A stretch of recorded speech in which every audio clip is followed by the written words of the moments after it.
Hello friends, this is my small beginning. मैंने इस पर प्रीफेस के कुछ फैक्ट बताने की कोशिश की है जो मैंने अपने पर्सनल नोट से लिए हैं। और बेसिकली मैं ग्रामर के वीडियोस बनाता हूँ। यहाँ पर जो मैंने पहले टीजीटी की तैयारी की थी उसके नोट्स थे, उससे बताने की कोशिश की है।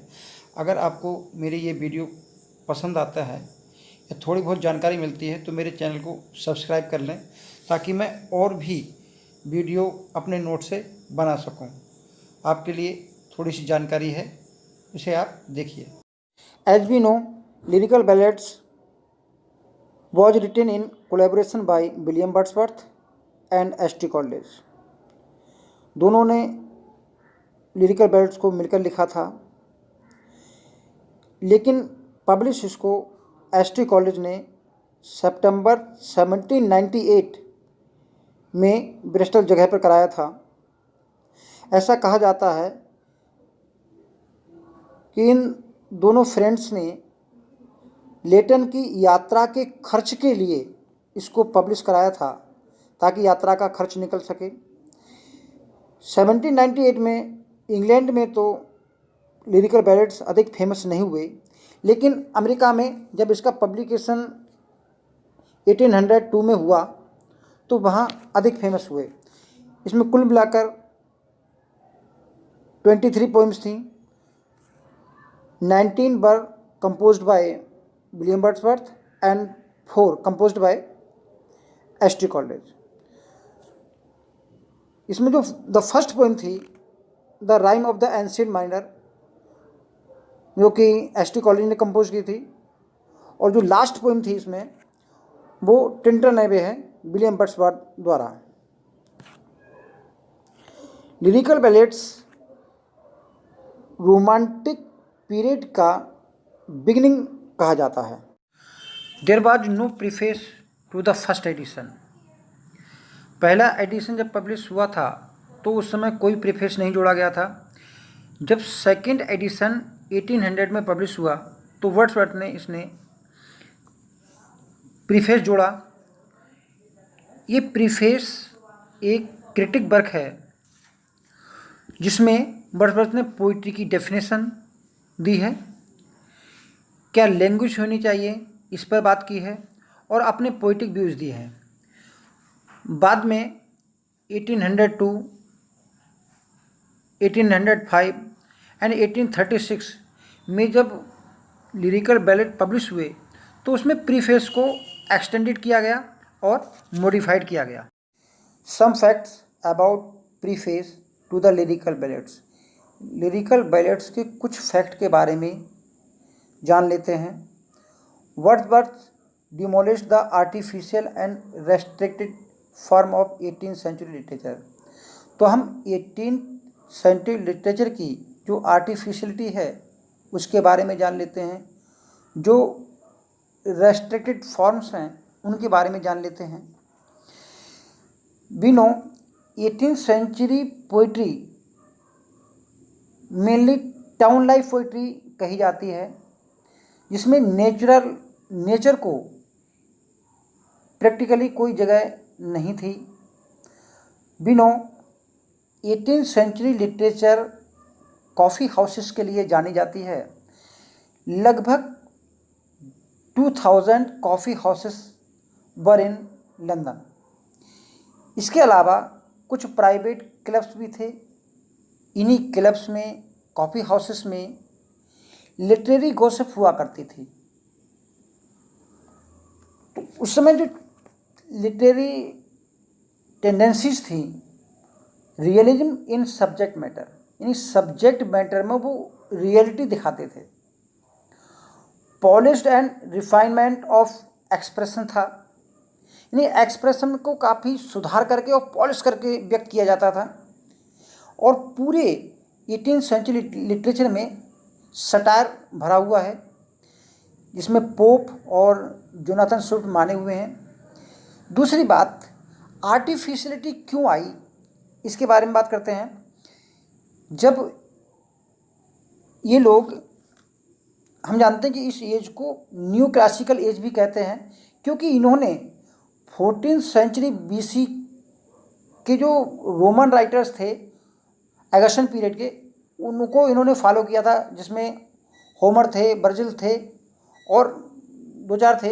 इनको इन्होंने फॉलो किया और उन्हीं की जो वर्क्स थे उन्हीं को ट्रांसलेट किया और हीरो कपलेट में इन्होंने अपनी रचनाएं की। तो ये बंधे हुए थे, हीरो कपलेट में लिखना है और उन राइटर्स को फॉलो करना है। तो इस प्रकार इनकी जो नेचुरलिटी थी वो गायब हो गई और उसमें आर्टिफिशियलिटी आ गई। तो सटायर भी आ गया। इस तरह इन्होंने जो नेचुरल पोइट्री थी उसका कहीं ना कहीं अस्तित्व समाप्त होता था इसमें। वर्ड्सवर्थ ने क्या किया कि इन सब टेंडेंसीज को डिमोलिश कर दिया, समाप्त किया और इन्होंने नेचर को अपनाया। वर्ड्सवर्थ ने इसके अलावा जो हमारी रोमांटिक पोइट्री की स्पेशलिटीज़ है वो है रूरल लाइफ की, रस्टिक लाइफ की। अब यहाँ पर हम अगर एस टी कॉलेज की बात करें तो एस टी कॉलेज ने सुपर नेचुरलिज्म भी इसमें अप्लाई किया है। तो इस प्रकार जो वर्ड्सवर्थ की पोइट्री थी उसमें इन्होंने स्वच्छंद पोइट्री पे, यानी कि जो स्वतः पोइट्री थी उसको जोड़ दिया है। इन्होंने इसमें डेफिनेशन भी पोइट्री की दी है, all good poetry is the spontaneous overflow of powerful feelings. इन्होंने कहा कि जो पोइट्री है वो फीलिंग्स को स्पॉन्टेनियस होना चाहिए, यानी कि स्वतः आनी चाहिए। इस प्रकार इन्होंने इसी तरह जो 18th सेंचुरी पोइट्री थी उसको डिमोलिश किया। Wordsworth advocates simplicity both theme and treatment. William Wordsworth जो पोइम की थीम है और उसका ट्रीटमेंट है बिल्कुल सरल करने की बात करते हैं। मैं बात करते हैं कि पोइट्री में हम्बल और रस्टिक लाइफ जो कॉमन पीपल की है उसको अपनाया जाना चाहिए। He says the poet should use the language of A common man, यानी कॉमन मैन की जो आम भाषा है उसका यूज पोइट्री में होना चाहिए। वे क्या कहते हैं, in a selection of language really used by man and at the same time to throw over them certain colouring of the imagination. कह रहे हैं कि लैंग्वेज आम व्यक्ति की होनी चाहिए। According to him a great poetry is not produced on spur of the moment. जो महान पोइट्री या बड़ी पोइट्री क्षणिक प्रेरणा से नहीं पैदा होती। अचानक कहीं से प्रेरणा उत्पन्न हो गई और एक बहुत बड़ी पोइट्री बन गई, ऐसा नहीं होता। He says poetry is produced only when the original emotions is contemplated in tranquility and the poet passions anew। यानी कि जो इमोशंस हैं जो ओरिजिनली हमारे हार्ट से उत्पन्न होती हैं तो वह उन पर कंटेम्पलेट किया जाता है, सावधानी पूर्वक चिंतन किया जाता है। इन ट्रांक्विलिटी यानी कि शांति के समय, यानी शांति से उन पर विचार किया जाता है, तब कहीं उनका कलेक्शन एक पोइट्री के रूप में प्रोड्यूस होता है। 18th सेंचुरी जो पोइट्री थी उसका मेन उद्देश्य ये था कि पोइट्री को इंस्ट्रक्ट करना चाहिए, यानी पोइट्री लोगों को शिक्षाप्रद होनी चाहिए, लोगों को टीचिंग्स देनी चाहिए। लेकिन जब वर्ड्सवर्थ ने रोमांटिक पीरियड में बात की तो वो कहते थे the function of poetry is to give pleasure which result from increased understanding and the sympathy. कि पोइट्री आनंद देती है आनंद किसका परिणाम है? जब पोइट्री समझ पैदा करती है, यानी अंडरस्टैंडिंग पैदा करती है और सिंपैथी पैदा करती है, तब उसका रिजल्ट होता है कि पोइट्री जो है आनंद प्रदान करती है। Wordsworth preface is an unofficial manifesto for the English romantic movement. William Wordsworth का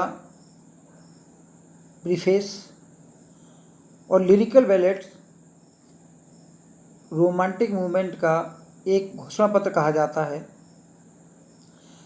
ऐसा नहीं कि इससे पहले रोमांटिक पीरियड की शुरुआत नहीं हुई थी, लेकिन काउंट 1798 से ही होता है। इससे पहले जेम्स थॉमसन ने अपनी 4 पोइम लिखी थी, जिनका एक कलेक्शन था जिसको द सीजन नाम से जानते हैं, जो 1730 में कलेक्ट हुआ था, जिसमें 4 पोइम थी, विंटर, समर, स्प्रिंग और ऑटम। थॉमस ग्रे की elegy written in a country churchyard, वो भी रोमांटिक एज की रोमांटिक पोइट्री है।